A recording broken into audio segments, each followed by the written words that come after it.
Hello, everyone. My name is Cyndy McDonald, and I'm an instructor for the UCLA College Counseling Certificate Program. And it is my privilege and honor to bring to you experts in subjects that are important to you. And it's my honor and privilege today to speak with ElizabethTresnan, who is the Study UK Director. And we're going to talk about studying in the UK and what that could mean for students. So thank you for joining me today, Elizabeth. Thank you for having me, Cindy. This is an absolute pleasure. So It's I hope I can share some guidelines to all your students and colleagues. So brilliant to be here. Thank you.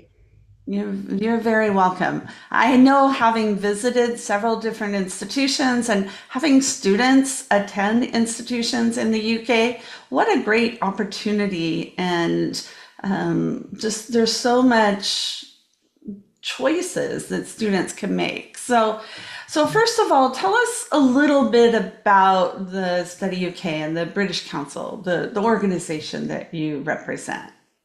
Okay, thanks, Cindy. So I have the privilege of working on the Study UK campaign, and the purpose of the campaign is to showcase why the UK is a unique and perfect choice for international students. And it's something I feel really passionate about. I really believe in international education. And the campaign's been running since 2016 and is the only national level campaign that promotes the UK as a first class study destination all over the world. And because it's delivered by the British Council, we have that global reach, which I think is so important. Because we're in over 100 countries across the world, we're able to talk about studying in the UK passionately through the eyes of the student. And that's really what gives us the unique ability to do that as an organisation. So I'm employed by the British Council, but I'm director of the Study UK campaign. And in the USA, which I think is really important for your audience, Study UK offers digital resources for students, parents, counsellors, and they can all be accessed through the British Council USA website at no extra cost. There's no cost at all. And you'll also find my colleagues on the road at selected NACAT college fairs as well. And they also do a lot of those sector-facing conferences too. And at these events, our team provide information, resources, and helpfully guide prospective international students, because I know it's quite hard to navigate the difference between the US and the UK, but that's what we're here for, just to help that process a little bit easier for them. Well, I can tell you, from a counselor perspective, it does make a difference, Good. because before you had lots of different places to go and you were never really sure which one could answer or help you in which area. So having the whole Study UK approach has been quite beneficial. Brilliant. Oh, that's really good. I'm glad it's of use, because it is a hard thing and it's a big investment. We're not just talking about a little thing. We're not talking about booking a holiday or taking a weekend break. This is a big investment for somebody, and we have to support people as much as we can. Yeah. Well, and I love that you have resources available for counselors and parents, because sometimes the students are excited, but the parents need that understanding. They need to learn a little bit more about, why should my child go to the UK? Absolutely. And also, many of the students in the UCLA program are coming from several different countries, and they have students applying to several different systems. They'll do the UK, the US, Canada, different programs. So when you talk to counselors or parents, what are some of those benefits of studying in the UK? Well, I think one thing about me, with me being maturer, I do have children of that age myself. So I am able to see it from both sides, not just as a campaign director, but actually as a parent. And I think that actually helps, because I understand what they're feeling. I would feel exactly the same if one of mine decided to study abroad. But I think what a UK education really gives students is that ability to feel confident, ambitious, and well prepared for those chosen careers in a global world. Because unfortunately, it's not like it was when I was younger. There's so much more to deal with now. And that's what we really hope a UK education gives them. And it's that combination of rich cultural experiences, a warm and welcoming way of life, exceptional teaching standards, and those excellent employment prospects, which really make the UK unique and an ideal place for taking that first steps towards a great student, towards a great future. But what I really think about students generally is that it can also gain fresh perspectives in the UK, and UK degrees are designed to the most rigorous academic standards. So students will find themselves venturing beyond the library and lecture halls. It's about exploring what the UK has to offer as a whole and accelerate their learning while they're exploring the UK and exploring what that has to offer and putting it into real life situations.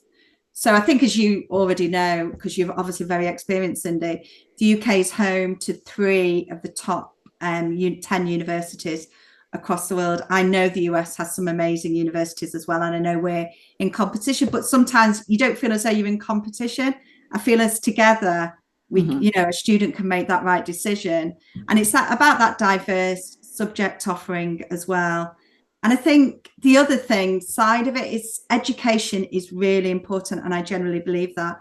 But when you're taking that leap of faith and you're going to another country, it's about looking at what the cultural opportunities are as well. We've all heard of the film stars from across the UK, singers, artists, fashion designers, all those wonderful things.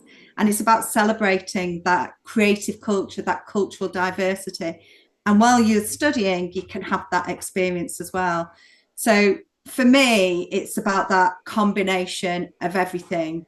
But I think very specifically for US students, and this is the real benefit, is that it does offer value for money and time. I know that US degrees are a bit longer, but tuition fees for undergraduate degrees range from about $15,000 to about $30,000 per year. Postgraduate fees about $25 US. But aside from those costs, and I think this is what's quite important, is that in England, Wales and Northern Ireland, you can study a degree for 3 years. Scotland, it's 4 years.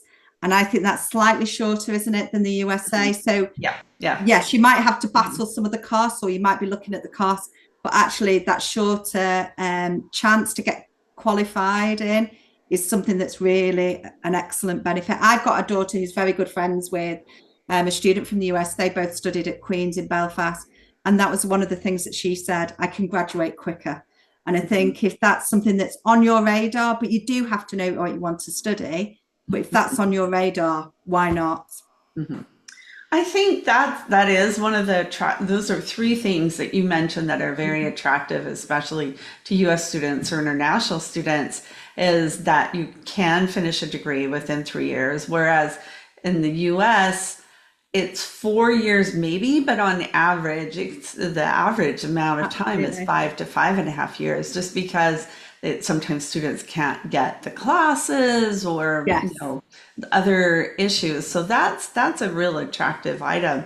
Also, that the UK doesn't have a general education component like the United States does. Now, Scotland, the reason they have 4 years is because they have a little bit of a general. Yeah, it's a bit more of a bridge between school and university, isn't it? That first year, and I think that's the difference, which it can be really attractive to US students, that because it is hard to choose a subject straight off. Yes. But if you really know what you want to study, doing a degree in 3 years, 4 years is in Scotland, but if you're doing a 3 years in England, Northern Ireland, or Wales, why not think, actually, this is a really good opportunity for me? Yeah, yeah. And I know a lot of students who want to go and get in, dive into their subject. They don't want to have to take all the other different kinds of courses. But as you said, having both options, there are students that are going to benefit from one or the other, and being able to do that in Scotland. So what are some of the common myths that you hear about studying in the UK that you want to debunk? I suppose the first one, which I think is quite, I suppose it touches on what we've just spoken about, is, will my UK degree be valid if it's only a 3-year course? I mean, and that to me, I suppose it's because I've only really ever known the UK education, but absolutely the short answer to that is yes, it is valid. And not only that, is that UK degrees are recognised internationally. We have lots of international students who want to study here because they are so well recognised. Mm-hmm. And not only recognised in the academia world, but employers really do love that chance to work with somebody who has had a UK education. It brings fresh perspectives into the employment world. So I think there are a few exceptions for US students, and I mean, I can give you what I know, but you might be able to add to this, Cyndy. So I think nursing, medicine, teaching and law in some states. Mm-hmm. I think architecture, psychology at PhD level, they may require that extra accreditation to practice when you return to the US. But I think if you know that ahead, Mm-hmm. then it's not as a massive thing. It's about really doing your research. But our top tip is really to reach out to the admissions officers and say to them, look, I'm really interested in studying this subject. Is it transferable when I get home? And they will know that because they will be really practiced at that. And you should also do your own research on your state licensing, if that's where you're thinking of going back to, or if you're thinking of returning to other areas in the US, look up and find out what will happen. If I return to that state, what will happen in terms of my degree? But yes, they are really recognised degrees. So there's not a problem there. And that's a very good point because that is one of the things, especially parents will say. It was like, well, we wanted them to come back and will their degree apply here? And with the increased globalization of the world, it's actually of benefit sometimes for students to have, especially international, any kind of degree where they absolutely need that exposure. And I think that global opportunity is really important, isn't it? It's that feeling that I've had that international experience while I've been studying. So you're more likely to think globally as well when you return to the workplace as well. So you're a lot more attracted to your employers for having that international experience in the first place. Mm-hmm. I'm thinking of other myths, actually. I think another one is that they won't have the subject that I'm looking for. I think that goes back to something that you were saying about that general education thing. So we don't do general education as you do in the US. That's something that we don't do. It's straight into it. And on day one, you're straight into it. And they won't expect you to think, oh, well, have I got a few months of just doing something general? You're straight into the subject. And if you really know what you want to study, great, because you're straight in. So, but what's really good about UK universities is that they have a really good diverse subject offering. And I think it's about 50,000 undergraduate courses across our 160 plus universities. So that's quite amazing, really, that there's that many courses to choose from. So this means that whatever you're thinking of as you're coming out of high school, what am I thinking of? What do I want to do? There is really a lot of options at a UK university. That doesn't change the fact that you've got to do your research. You can't just say, oh, well, I'll go to university and see where I fancy doing. You do have to really do your research and make sure that you are finding a course that matches your interests. So my top tip relating to that one is use our Study UK search tool on our website. I don't know if you've had a chance to see it, Cyndy, but it's a really good way of finding courses. So if you are interested in psychology, we talked about that before, engineering, whatever your passion is, put it into our course search and they'll come up with different courses, either with that subject in the title or perhaps subjects that are related to that. So you can start exploring and you might go on to something else, but it gives you that chance just to think, this is my discovery phase, so to speak. Why don't I look at what's available? And you might find a university you never even knew about, never heard about, but it might have that unique course for you. So really do look and explore and discover what's available. And that's what's so good about our tool. Everything is in one place. All the universities are linked to it. You don't have to go from website to website, looking at what's available, and then really do search on our tool. But what I would say, once you started narrowing down, so you know what you want to study and that's in your mind, you start narrowing down, really look at the university websites. They are amazing places. I mean, I still use them now and I've been doing this for a long time. But if I want to, if a student might contact me or somebody, I will always go to a university website and say, look, look what they're showing you here and look what they're exploring. And they give you that really in-depth knowledge of the course. And that's really what you want to think about. And the other thing about subjects, though, I think joint degrees are quite popular, are they, in the US? And it's about, is that something that's quite popular? Say that again. A joint degree? Is that something that you would, so where you can study two subjects at the same time? Oh, yeah. What would you In call it in? Is it a major and a minor or something? yeah, you can students can double major, so they can take two subjects, or Okay. they can do a major and a minor, and sometimes students do Okay, so that's still minors. possible in the US. So you don't have to narrow down to one subject. You Mhm. can do a major and a minor, and you can also do a joint degree. So we say joint degree, but it's like two majors. So it's okay, it's different terminology, but it's the same. So you could do Mhm. English literature and psychology, you could do Mhm. maths and French is another one that's quite popular. So you can do Mhm. two majors, or you could do major in psychology like I did, and then I minored in business management. So all the options are there for you. And it's just about finding the university that has those options for you. So let's talk a little bit about that process of the application. Um, so they all the colleges are on the same application platform, the what we commonly call the UCAS. Is UCAS. that Yes, correct? that's right. Yeah. And you can only apply to five. So explain That's how right. that works. I know it's more, sometimes people interpret it as you only apply to five universities or programs. Here in the United States, students, as counselors, we love that idea because we don't want our students to apply to tons of schools. Mhm. But sometimes students will apply to 20 or more Oh my colleges. gosh, they must be doing applications for days, mustn't they?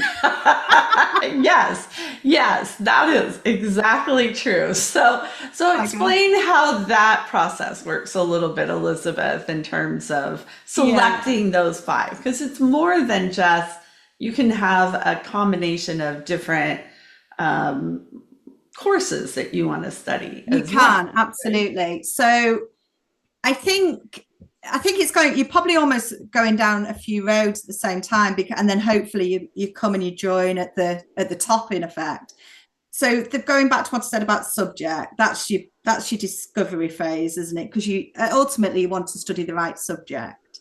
Mhm. The next phase that you really need to think about is, so where in the UK would I like to study? And don't be put off by, listen to what family are telling you, listen to what friends are telling you, listen to what your counsellor's telling you. They will all have really good advice. Explore what the Study UK website has as well. So follow us on social media, because there'll be students Mhm. talking about their experiences. It might be something very small that thinks, actually, I'd like to study there. And then also the other thing to think about is, do I want a city location? Do I want to be near the coast? Do I want a rural setting? Do I want a campus university? So you've almost got a lot of considerations, and they're all coming down the same road. And then hopefully at the end, you'll make your five decisions. So your subject is your main one. And I think if you nail the subject area down, what I would do is look at either what we say on Study UK, because that will give you a student Mhm. perspective. You can look at the rankings. I wouldn't necessarily go off the rankings, because there's Mhm. some universities that might be better for you in terms of smaller classes. You might want a small intimate class. That's exactly what I did when I went to university. I wanted smaller classes. I didn't want to sit in a lecture theatre of 300 people. I wanted smaller discussive classes where we could really explore ideas. You will find that out as you start exploring how the courses are set up. If you know you want a small university or a campus university, that narrows it down again. If you want to be in a big city, think about the big cities that you've heard of, because that's almost a first good test for you. Oh, actually, I've heard something really positive about Leeds, or I've heard something really nice about Edinburgh or Belfast. Start with that. You might explore and think, actually, I don't want to go there now, but that's the starting point. Listen to what your family are saying. They might have experience of that. So as you get down, you'll start narrowing your options down, and you'll have discarded things. I've just been through the whole process with my son. He starts in September. And that's exactly what we did. We sat there and said, okay, do you want a campus? No, I don't want a campus. Okay, so that narrows it down to this many. What do you want to do? Do you want to live in the city centre? Yes, I do. Okay, let's look at city centre option. So you start thinking about that. You might even have a link to football, you might have a link to a sport. All these things are really important to help you settle down. And that's ultimately what we want for students. We don't want them to feel as though they've arrived at the place and they never even knew what it was. Really do your research. Go further than just the study websites or the university websites. Find out what it's like to live in that place. Do your research in that and see, okay, it has a really good student community. I do want to live in a place like that. So that's how you start narrowing down. And once you get to that, you'll be surprised how quickly your 5 come. I didn't think, because my son's doing civil engineering, virtually all the big universities do civil engineering. But within a few hours, we got down to the 5. And the other thing I would say, Cyndy, as well, be ambitious a bit in a couple of your choices. If you think you can make that, it's good to aim for a university. So be a bit ambitious, but also put down a university that, okay, might want less grades or something like that, because sometimes that might be the university that has the right support mechanism for you. So it's about having a few options on that form. And okay, 5 doesn't sound that many, but in the 5, you could have a bit of a range that helps you. But make sure they're really what you want to do. And I think that's but I do prefer 5. Imagine writing 20 applications. Honestly, and one was bad enough because the same application just goes to all the universities. That's enough, Cyndy, for anybody. Yes, it does. Students feel like, well, the more applications I put in, the more I increase my chances. But everything you've just explained, that's what increases your chances is really, doing that research, because that knocks out a few before you've even thought about it. And you think, oh, okay, I don't need to worry about that one now. And you can put some to a side. Absolutely. Yeah, because not all schools are going to be good for all students. And well, it's funny actually, because a few years ago, I used to work, I've always worked at the British Council, but one of my roles was as a training advisor. So I used to advise on courses to international students. And a lot of the time they would put down on their application they really wanted to go to Imperial, LSE, Oxford and Cambridge. And I used to look at their applications and think you'd be so much better at a university that wasn't one of those. Not because those universities are off the scale, they're amazing, but there's also some amazing universities that will give you the right support and perhaps have a course that's a bit better for you. So we always used to say, why don't you think about this before you? And there is this, you think, oh, I want to go to Oxford and Cambridge, but actually there's other universities will give you a different experience that might be more suited to you. Absolutely. And I think that's part of what our roles as counselors is to help students explore that. And that I call it the self-exploration stage. So absolutely. So then there's different definitions and things have changed over the last few years about what counts as international student, because EU students used to be able to come to the UK in a certain manner, and now that's changed. So talk about the different categories, like from an international student. In terms of, coming from the US, you're totally international, or if you're part of the European Union, where does that put you? Oh, right. So up till recently, since probably Brexit, EU students had a different status to international students. So international students, yes, was always US, India, Pakistan, the rest of the world, really. But now everybody has the same status in the UK. So everybody is an international student unless you're a domestic student. But I think international students bring so much to a UK campus. And I think they would be a totally different place if we didn't have international students. And I think, everybody who is coming internationally will have that really good support as well. So, universities are geared up for international students. It's not just all students are coming from the same. Domestic students have different expectations to international students, and it's important that we look after them and look at the things that they need and the support they need. And that's what's so good about the UK education sector. There's so much support there. But the one thing I would always say to all international students and domestic, I'd say it to my own son as well, if you need support, ask for it. And it's not saying that, it's not saying something's wrong or expressing weakness or anything like that. The support's there, and ask for it. And you might be having a particular tricky time with something, or something might not be going to plan, but universities are really there to help you.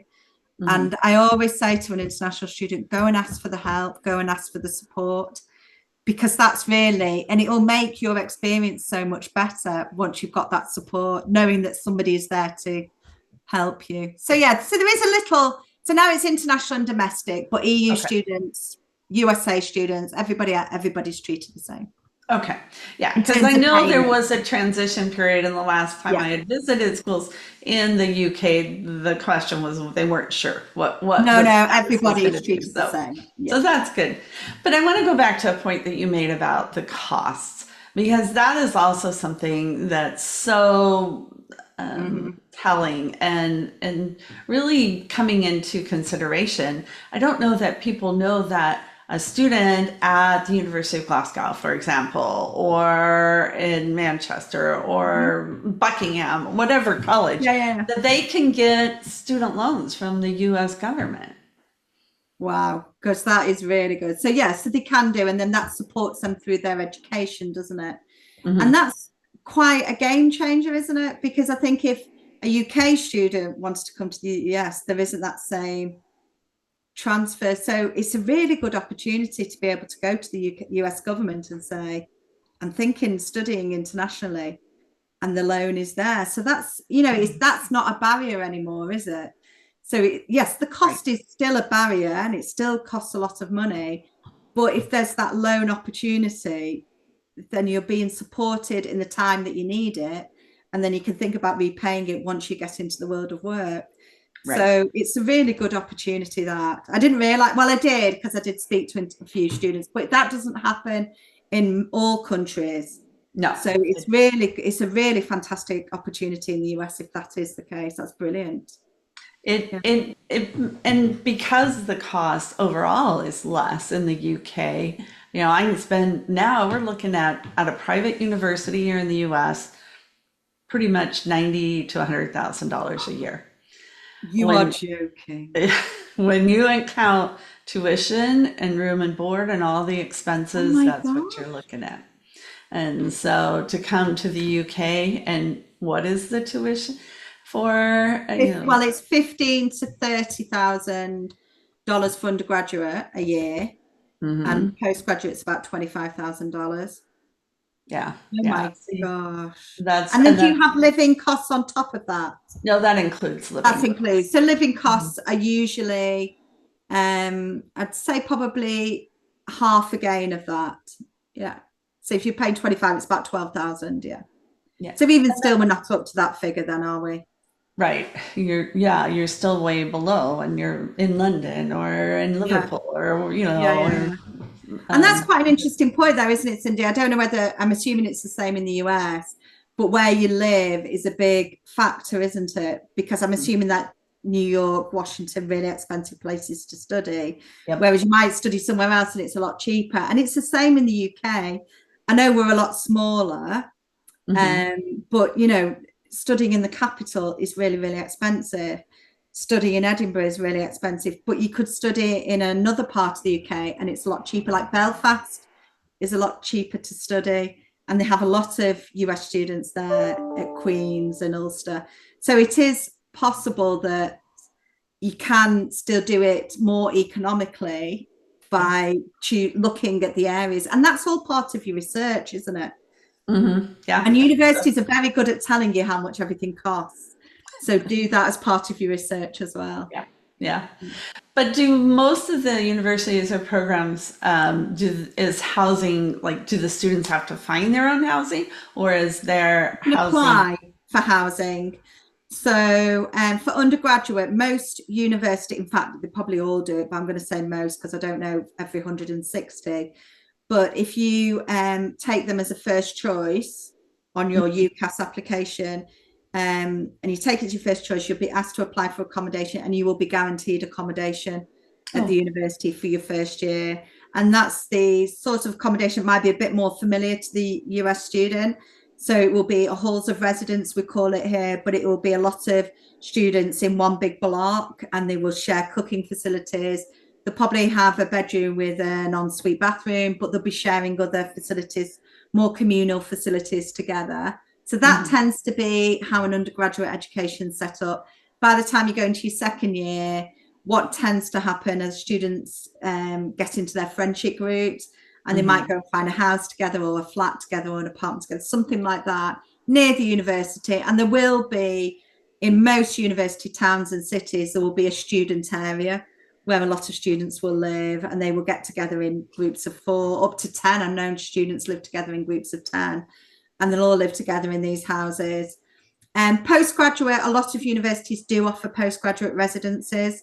So a Mhm. bit like that, what I talked about for undergraduate in your first year, but obviously it'll be a lot quieter. I know everybody will be postgraduate together. So they don't tend to mix the postgraduate and undergraduate because they've got different needs and different requirements. So, but yeah, there's universities do want to know that students, if the students want accommodation. So that's the other thing I would really say. A lot of international students delay applying for accommodation. Get your application in as soon as you can, because at least then they know that you are thinking of coming. And it Mhm. doesn't matter if you change your mind or defer your entry, you can defer your accommodation as well. So Oh. don't think, oh, I'll leave it till I know I'm definitely coming. Put your application in, and at least there you're on the list for accommodation. And there's so many changes, as you know, Cyndy, and it happens every year. People change their mind, Mhm. things happen. But if you've got your name down for accommodation, and you had it as your first choice university, I'd say 99% of the time you'll be guaranteed accommodation. Well, that's I think that's one of the biggest concerns often that Yeah, parents have is like, where's my child going to live? absolutely. Yeah. I Yeah. mean, my son got his A-level results a couple of weeks ago. In the last couple of weeks, we've been trying to, because he had accepted his second choice.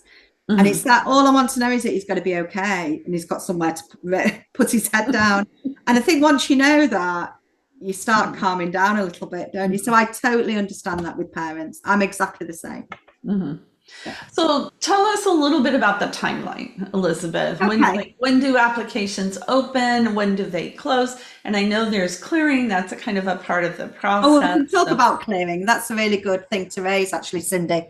So, so if we take down the undergraduate route, I think we'll go for that one mhm. first. So, undergraduates, really, in terms of that exploratory phase that we talked about when we are talking about the research, I think that needs to start now if you want to start in September 2025. And I know people will think, flipping it, that's, what, we're 13 months away. It goes so quickly, as you know, Cyndy, and there's a lot to do in that phase, isn't there? So I would definitely, over the summertime, be really thinking about what I want to do, doing that research. And then really between September, and the deadline for UCAS is the end of January. That's if you just want to do a normal course. If you want to do medicine or you want to do dentistry, and there might be a couple of other courses as well, you need to get your application in October. So you haven't got a long window, really. So the earlier you start doing that discovery phase, the better it is for yourself. But if you're just going for a normal, whatever, business, engineering, history, English, you've got until the end of January. So those are the UCAS deadlines that you can find on the UCAS website. So that's all laid out for you. But in that phase, remember, you're applying, you will hear. So once your application's gone in, universities might respond to you pretty quickly, because if you've got your grades already, or you've got good references or anything like that, they might respond to you pretty quickly. So you might know sooner than you think that actually I've got a place. I mean, I've known students within 24 hours know that they've got an Wow. offer. So, Wow. but at the same time, it can take longer as well, Right. depending on the size that they're looking at. So you could be really quickly. So by the end of January, application in, and it's that statement as well. Think about your personal statement, which I think is different, isn't it, to the US Mhm. statement? Yeah. Because I know there's a lot more work goes into the US statement, but they are looking at making sure that the statement is 3 questions now. So they're looking at changing it slightly for UCAS. So please look at that and what the requirements are for your statement.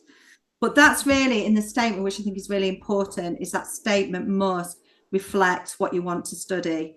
You can talk about amazing things, and don't get me wrong, everybody's got an interesting story, but why do you want to study that subject? You've got to show that you're passionate about the subject. What was it that really inspired you to do that subject? It could be anything, and that doesn't matter, but you've got to show that passion through your statement. So by the end of January, your application's in, and then after that, your offers will come through. You've rightly said, though, that the some students might not get any offers, but that's not the end of the road. And that doesn't mean to say that things that, I'm not good enough to go to the UK. It just means that the universities you applied for weren't the right ones for you. And I've said that to lots of students. Don't think, oh, that's it, I can't go to the UK. You can go to the UK. You just chose the wrong 5 at that particular moment, and that's absolutely fine. So then if you want to go through clearing, this is your chance. And clearing happens over the summer, so it lines up with the domestic examination period, but it opens before the examinations come through. So when domestic students are waiting for their exam results, clearing opens, and you can start to have a look at what is available and what courses are available. And this is the opportunity as well to look at courses that have still got places. And don't be my thing with clearing. At one time, I think years and years ago, it was almost like, oh, I'm just finding whatever's left. This is an opportunity to really explore again.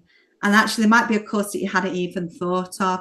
So don't think of it as negative. It's a positive. And there might be something there that attracts you that you hadn't even thought of. And you think, oh, actually, that might be the one. And that might be the thing that happened. Things happen for a reason, Cyndy. I'm a big believer in that. And I think sometimes that's what clearing is. It's about that. It's like another chance to discover again. So they're able to change their 5 choices based on what's going on in clearing. Yeah. And that's right. Universities, these courses are listed as part of the clearing. And yes, the clearing process. Yeah. So, always get in touch with the university as well. If there's a course that you can see that's still in clearing, don't make the decision and just apply. Phone up the university. And in that clearing period, and it always opens in terms of universities on the day that the A-level results come out.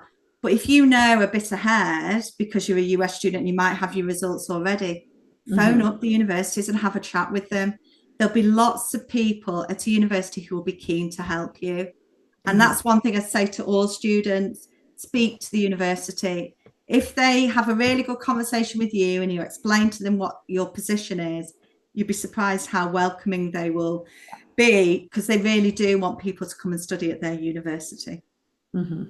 I have found that to be the case too. And I've had a student go through clearing. This has been, a few years ago, but working with the college representative was key, because they were able to translate what was going on, just like as you did, and put it in context. And the student ended up at the university he wanted to be at, which absolutely. And it's not negative because you've gone through clearing. It's just another opportunity to have a look what's available again. And that's what we need to remind students. And I think things have moved on, and UCAS are brilliant. They really are brilliant at supporting students. Their website is amazing. It's got so much help on it. Look at that website. I mean, our website is more of that discovery. Why do I want to study in the UK? But by the time you're making those UCAS decisions, use the UCAS website. The colleagues in UCAS are so informative. They know what they're talking about, and they want to help students. We know it's a difficult time, and transitioning from your own country to the UK isn't straightforward, and it needs support, and they know that. Right.